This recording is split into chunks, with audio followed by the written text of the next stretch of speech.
Alright, now I'm going to talk about the AOV marksman tier list. So before I start the video again, I would like to define what are the qualities needed for a good marksman. First, consistent damage throughout a team fight.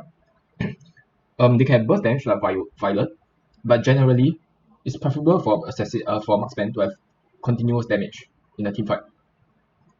Yeah, because it's them who do the most damage along with the mage to do the most damage output.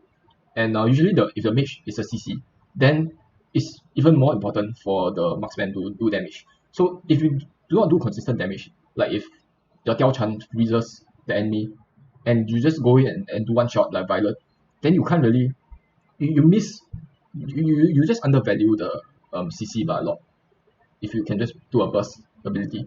What I'm trying to say is it's much more important if the marksman can continuously dish out damage and continuously stick to the enemy species in a team fight rather than just go in, do damage and get out again. Which is why you'll see people like this who is this? Joker and Violet here. Okay, I'll explain more in depth later. I forgot what the name of Joker is. But yeah, so that's the first thing. Second thing is whether they have mobility, whether they can kite the enemy. Yeah. So if they have mobility, they can kite the ability or the enemy, or they are immune or can speed up, then that's another important quality for marksman to have as well. Because you'll be constantly ganked by assassins. Yep. And so let's see. What's another criteria?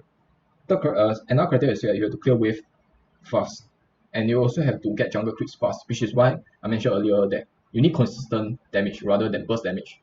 Because if talking about somebody like Violet, she can't really farm well because yes, she can clear the lane well, but she cannot farm jungle creeps well because she does a burst damage, right? Her one hit rather than um than continuous damage. So her total damage output compared to a regular marksman is not enough. If you compare her with the same, if you're just talking about mobility, she can be very mobile, but her damage output compared to all the marksmen, if you just talk about firing at each other without moving, then her damage will be the lowest compared to all of these marksmen. Maybe it'll be higher compared to Joker, but generally, it'll be generally very low. It's comparable to Fennec. Well, I'll talk about this later. So for now, listed out the three criteria. One is you have to be able to farm well, and you have to be able to clear lanes fast. Second is you need to have continuous damage. Third is you need to kite assassins well, and you need to just have abilities that can get you immune, kite them, or speed up that can kite the assassins. Immunity to slow down all that kind of stuff. So the first one I'll talk about is Ilando.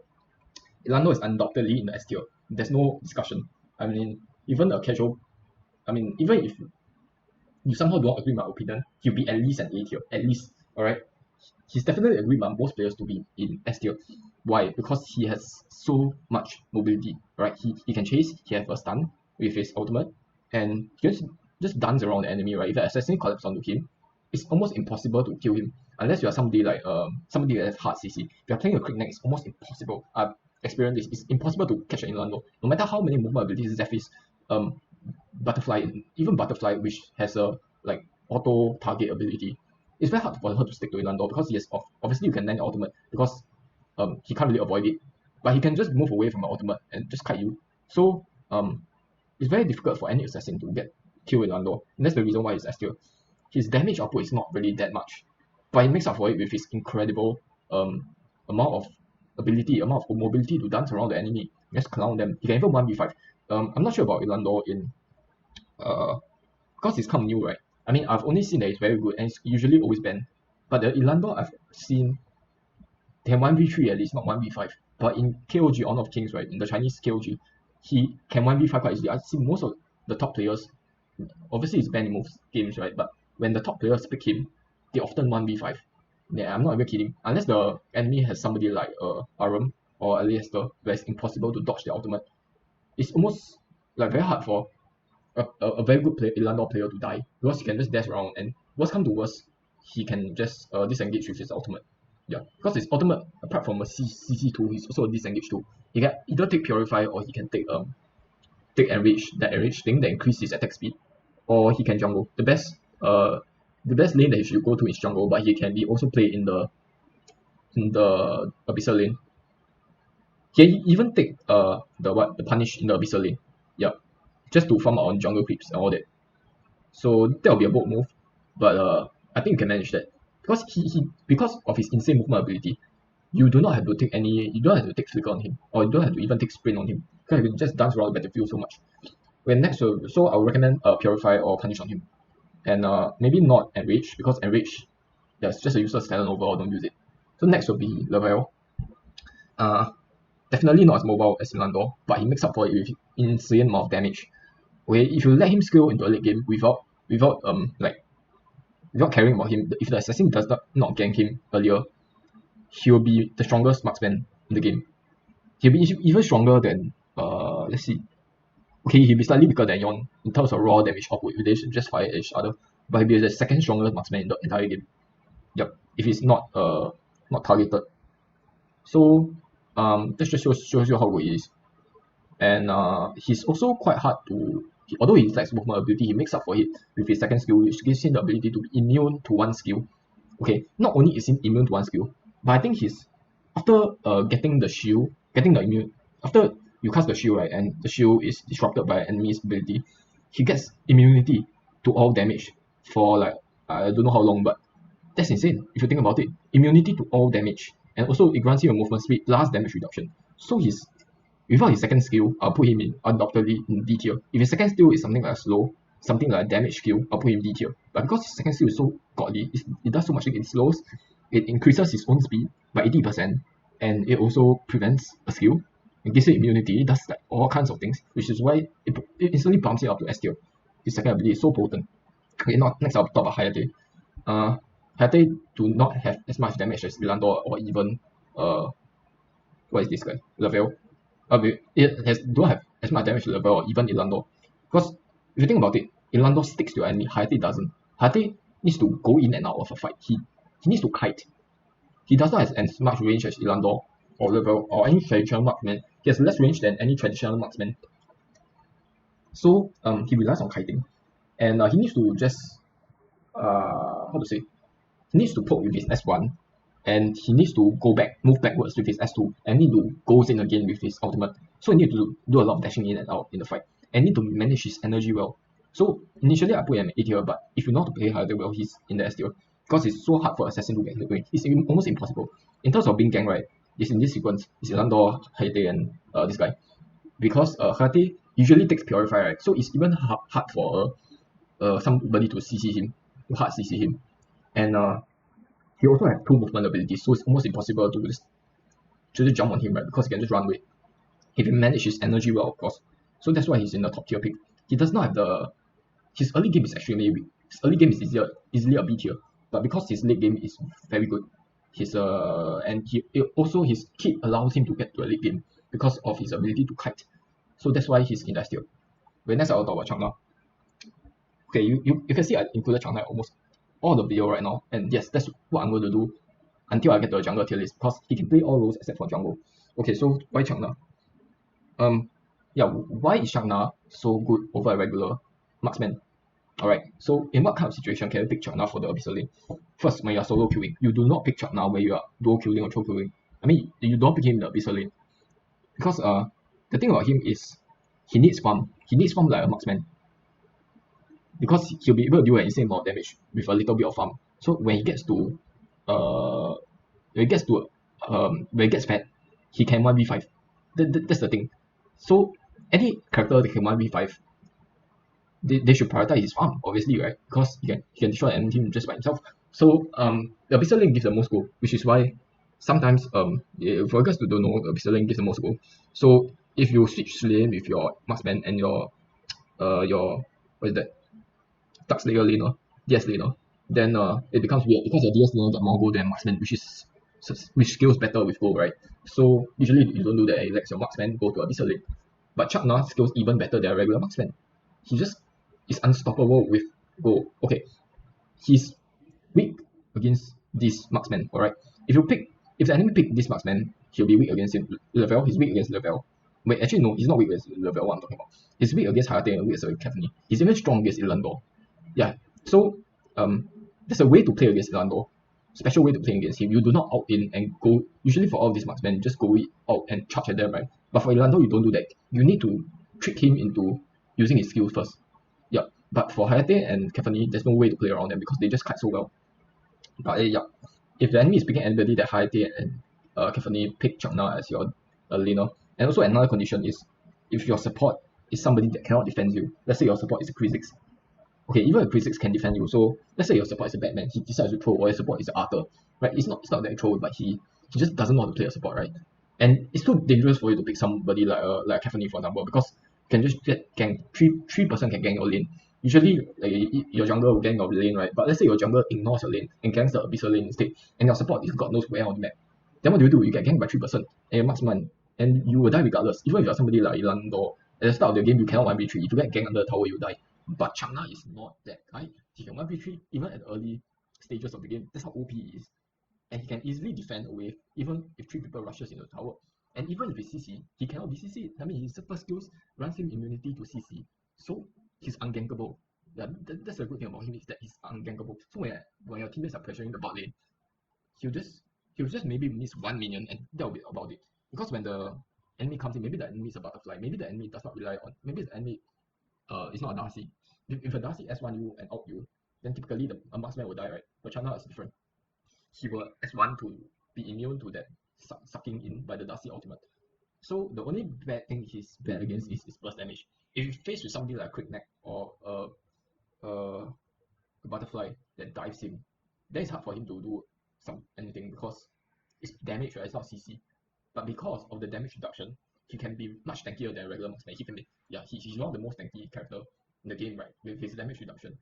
So he'll be able to withstand all the pressure. Yeah. So you pick him if you don't have a good support. And also if the enemy is not using a Hayate or Kefani, or the mage is not a L'Oreal, they'll pick him. So I'll stop there because most people won't. I'll go into much more details on how to play him in the Abyssal lane. There's another advantage of him in the Abyssal lane compared to the Dark Slayer. Because Dark Slayer you need to roam, right? But you rarely see a marksman really roaming about. I mean, he will often go to mid lane and just go back. Yeah, they will not roam. If you are Lavelle, you will rarely roam. Because it's so easy to get ganked, which is why the Abyssal laner don't really usually roam, but the Dark Slayer has to roam a lot of times in the early game. And Changna is not somebody who can roam, but he can counteract pressure very well, which is why he's more suitable in the Abyssal lane rather than Dark Slayer lane. And next will be Elsu and Kefani. So Elsu is good because of his utility. He's not good because he does a lot of damage. He actually does a lot of damage. He deals the highest amount of damage, maybe not as compared to Lavelle or Yon.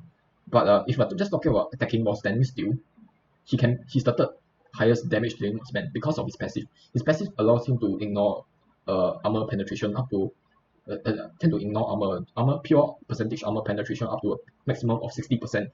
So if you combine that with Maramusa, you get 100% damage reduction. But that is only if you're standing still. So, but a team fight is not going to let you just stand there and auto the enemy. The fight is going to move. So you have to move as well, right? So you do not get the stack. Maybe maximum you get 1 or 2 stacks. Which is why his auto attack is not as painful as a traditional marksman. And so he relies a lot of his second ability. But if you are bad on second ability, then it slowly drops to C tier. But if you aim the second ability decently well, then he's at A tier. It's very easy to get first blood on him. He's the easiest marksman to get first blood because his second ability just starts so much damage at the start of the game. And it's also a few charges, right? So you can store the second ability. So it's not like you have to wait for it to cool down and then do it again. Yeah, you can store it. So there's one trick to using him is that you auto your enemy before you use your S2. Because your auto will actually lock your rifle in a certain direction.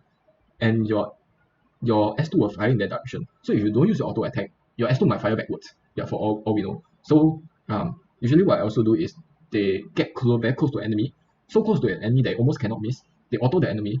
And because he's invisible, right, the enemy do not see him at all.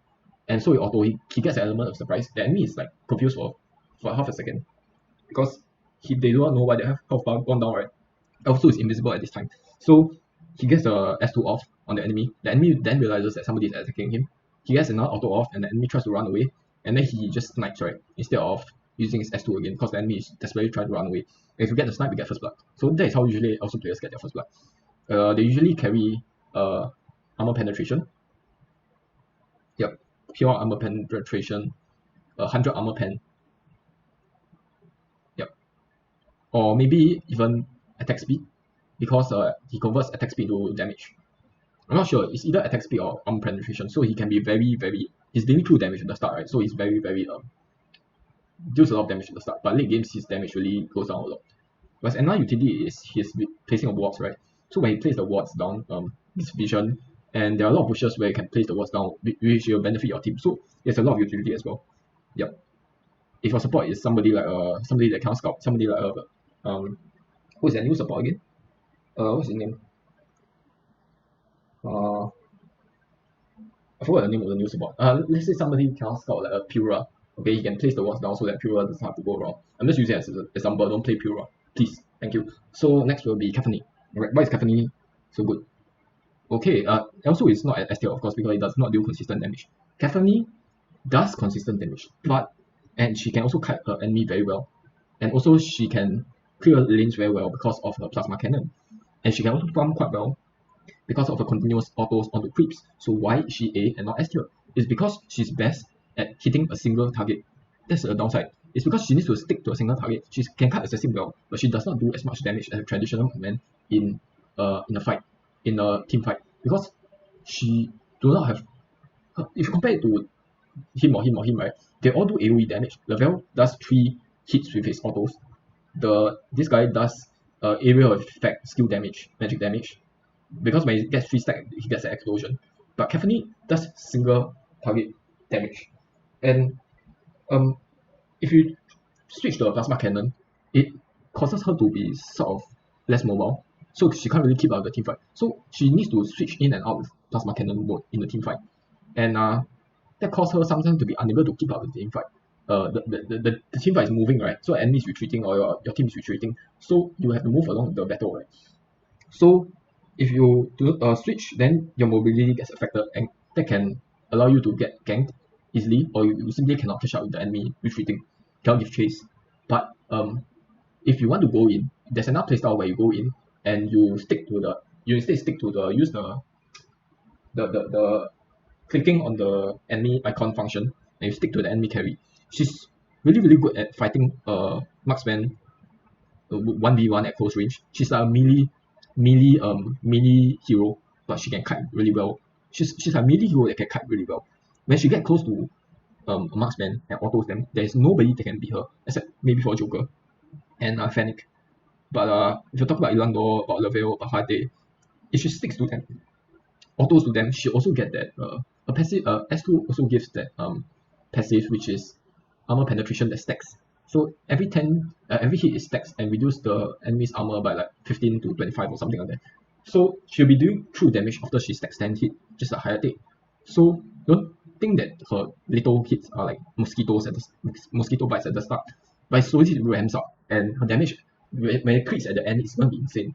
So she does best if she 1v1s a marksman, which is why her laning phase is so dominant, because she can destroy most marksmen 1v1. Her weakness is that her teamfight ability is less potent than a marksman. Her damage overall on the teamfight is less potent than a marksman. Another good thing about her is that she can pressure a high ground really well, because she can use her ultimate to zone out enemies. Actually, if I think about it, she can go to up to S tier together with Hayate. She's almost at the same. I would say that she's at the same rank with Hayate, because she also doesn't need flicker, right? Together with Hayate, because of her ability to of her speed up ability and her ability to allow her to be immune to slopes. So let's see. If you play Caphany well, it can also go up to S tier. So I'm going to put her in S tier. Hayate and Caphany are in between A tier and S tier. Well, for this guy, Lavelle, he's undoubtedly in the S tier. And Lando, if you play him very badly, then obviously he's in the D tier. Because if you go in right into the enemy with your skill, then you're just asking for it, right? But if you play him well, if you're talking about maximum skill cap, then he's definitely in the S tier. Right, so next will be Violet and Joker. I'm just going to talk about both of them at the same time. Their burst damage, they do not have consistent damage, which is why they are down at the B tier. I initially put Caphany down in the A tier because of her ability to not do consistent damage in teamfight. It's so important for you to be able to do consistent damage, because you are the damage dealer. If you don't do a damage dealing, then who will, right? So they don't do it. They rely on Violet can she's more of hiding the enemies. Joker doesn't really kite the enemy. He just goes into a backline. He's more like an assassin. So it's very ambiguous because he's played as an assassin, but he's a marksman. So you must well play as an assassin, right? It's a very good counter for Joker as well, which is to pick Valheim in lane. His only utility is that he can defeat most laners. That's about it. Because of his immunity to CC. But if you play carefully and you meet against a Joker, you just need to pick Purify, build Purify, and build a bit of armor, and you can easily destroy somebody like Joker. In fact, anybody that fights against Joker, just use Purify. Like, for example, somebody at high tick, he uses Purify, right? With originally, even if the enemy does not pick Joker, he pick Purify, he'll be able to destroy Joker in lane. Caffeine is a bit ambiguous. You need to build some armor on Caffeine before you're able to destroy Joker. And for him, for Violet, Violet definitely get trounced by Joker, but her ability to kite is much more potent than Joker. And she's reliant on her ability to kite. If all of these marksmen can easily destroy Violet, but also might not be able to destroy and keep up with Violet, but he'll be able to put her to death because of his knight. Okay, if you pick this Landor, they'll be able to stick to Violet. Actually, you can sort of avoid Violet's S1. If you time it right, you can avoid Violet's S1, which is insane. If you can teleport right at the moment where Violet shows off her S1, you can actually avoid it. I tried this. And Lavelle, he can just stick to Violet. And if you have somebody sticking to Violet, she'll not be able to do anything. Because she relies on kiting, right? Her continuous damage output is not as good as all the other marksmen. I think you can stick to Violet. Her slow won't do anything because he has a movement ability. And Caffeine, he has a movement ability and also his passive.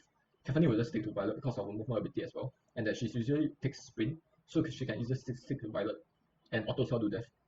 And Jokers can just burst her down. So she has a ton of counters to her, which is why they are all higher than her. But Joker has one flaw, which is that he does less continuous damage than Violet. So Violet's still more useful in a teamfight than him. I only place him in B tier and not C tier because of his ability to counter marksman at the start of the game. But after the laning phase, Joker is just weak. But he's able to get very big advantage on the marksman earlier. Because solo kill, the support won't usually come to a lane to help the marksman. So the marksman will usually be left helpless against the Joker in the laning phase. But if the laning phase goes well for the marksman, it's just GG for Joker. Okay, next will be all these guys. Not much I'll say is that they have very bad mobility. They don't have any self-protection abilities except for Fennec. Yeah, all of these guys don't have any self-protection. So let's see. Telana's the worst of the bunch. This Whips has a movement ability, but her passive is the most useless in the game. It's just a Grug explosion, right? Her passive is completely useless. And well, her movement, her dash the animation takes so long to cast, and it's also a very short range, not like Violet's, which is quite long. And she also gets a movement speed buff. Who is this? Slim's just not enough damage. He needs to get very fat earlier, late in the game. As early game, he just gets destroyed by all of these marksmen. Even Violet can destroy Slims in the early game. All of these marksmen can destroy Slims except for Telenas. He's down there with Telenas with the worst. Both of these gets to maybe A tier in the late game, but they're just so bad at the start that they're just C tier. Yon, he needs to stay rooted on the ground. He has insane damage. If you're just talking about firing at each other, Yon is the best of all the marksmen in terms of damage output. But he just stays in place when he does his barrage thingy. So anybody that stays in place is a okay target for as I said earlier, anybody that stays in place, although she does get a defense boost, but staying in place means that she's prone to CC. Yeah, so if you just get CC, it's very easy for you to get CC by either the support or the mage, because you are literally rooted in place. Yeah, so her playstyle usually you place your turret in the bush, and then you surprise your enemy by hitting them. Your first 2 hits will get the enemies usually to a quarter health or half health, and you finish them off by flickering. That's how you kill her. But then you will waste your flicker in the process, and then the rest of the team can jump onto you. So she isn't that reliable as marksman. Yeah, she doesn't have any self-protection, which is another problem. He can kite really well because he tends to build slow. But both of these two can kite really well. They can counter assassins very well. However, the one major flaw, which is that they cannot do damage. They cannot even do burst damage. They cannot do constant damage. They cannot do damage. Belhan can kite really well, but because his damage output is very little. Because if you build Muramasa, most of the damage comes from magic damage. But if you build magic penetration, then his armor, he basically does no damage, right? Because he relies on the 50-50 of damage from his attack and magic damage. Attack and AD and AP.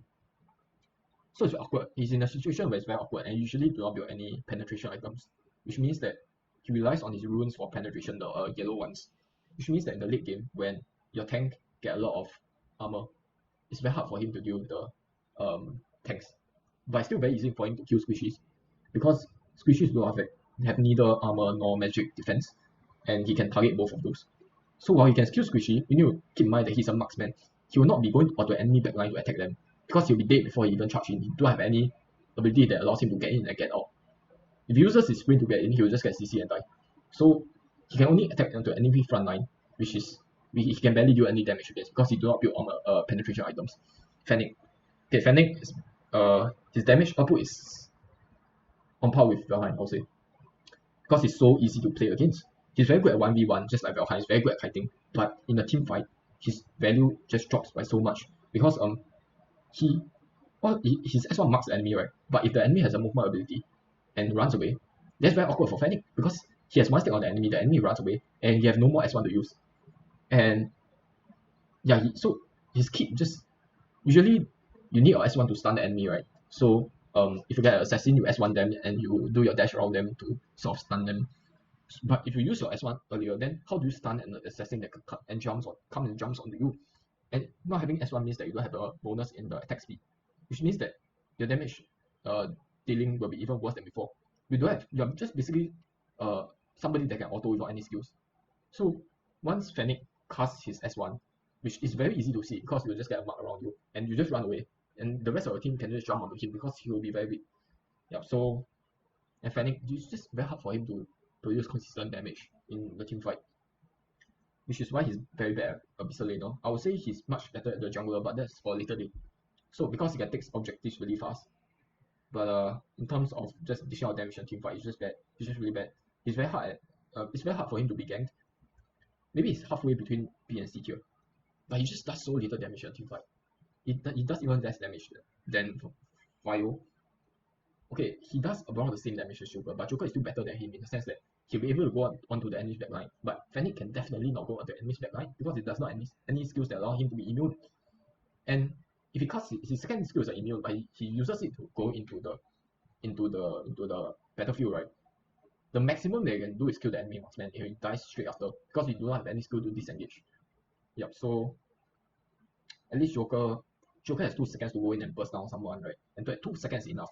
But Fennec is not enough. The 2 seconds is not enough for him to burst down someone. He has less burst damage than Joker. He has the same amount of consistent damage as Joker, which makes him very, very bad. But because he can kite assassins very well, which is why these people can kite assassins quite well. But the bad thing about them is that their damage output is just low, which is why they are not at A tier, or else they'll be up to A tier. Yeah, I also can kite assassin, but his auto attacks are also quite painful, because you know, keep in mind that he has 1 or 2 stacks of his passive, which is armor penetration, and that's a huge deal in the late game. Yeah, so that's about it. That's my tier list for marksman, and hopefully you like this commentary and agree with my opinion. Obviously, this is only my opinion. Your preference can change. And to be honest, I didn't put anybody in the D tier. Let's just see who should I put in the D tier. Telonas.